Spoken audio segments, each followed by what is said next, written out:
Так, доброго дня. Всем привет.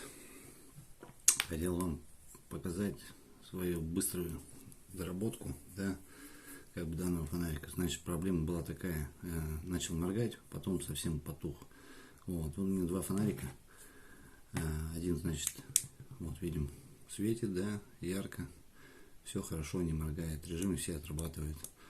Вот. Ну, вопрос простого ютуба был понятен, что такие фонарики выходят из строя сама LED-матрица.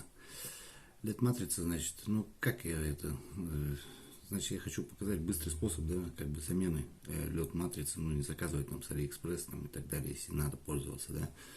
Вот уже отремонтированный фонарик. Вот, видите, какой у него, ну, фокусировку сейчас сделаю на руку. То есть, да, светит гораздо хуже, но, по крайней мере, освещает, что-то освещает. Так, и давайте я покажу, как я сделал, ну, заменил матрицу. Ну, что было под руками. Значит, у меня была вот такая светодиодная лента, да, вот, ее я просто взял, отрезал до токоограничивающего резистора, вот резистор идет, да, и вырезал вот такой один светодиод. Подпаялся к проводам, да, которые идут от драйвера. Вот. Сейчас я разберу и покажу, как это все сделал. Вот. Ну, понятно. И приклеил на теплоотвод, то есть алюминиевую пластину. Сейчас я разберу, покажу, не буду задерживать никого. Так, так, это у нас хороший. Давай сюда поставим. Вот, вот он, ремонтный фонарь. Батарейку убираем. Это разбираем, откручиваем. То есть линза. Здесь нам понадобится, ну, что-нибудь такое тоненькое. Ну, да нет, так пойдет. Так пойдет, у меня не сильно туго закручено.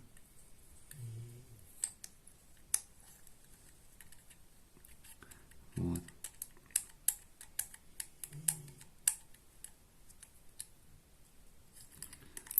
Все. Есть. Вот пластина, да? Только отводящая алюминиевая, о, термоотводящая. Я подпаялся, значит, вот он сам светодиод. Видите, без резистора. Все плюс к плюсу, минус к минусу. Припаялся. Все прекрасно работает. Ну, тот светодиод уже, ну, восстановить сегодня не получится никак. Поэтому пришлось использовать теплоотводящую пластину. Старую, как бы уже в размер. Так приклеил. Она с двухсторонним скотчем, да, на липучках. Все работает. Только еще раз повторюсь, что без резистора. Потому что там, вот если видно, свои только ограничивающие резисторы уже стоят внутри. Вот, в принципе, все. Всем спасибо. Если понравилось, кому-то было полезно, поставьте лайки. Всего доброго.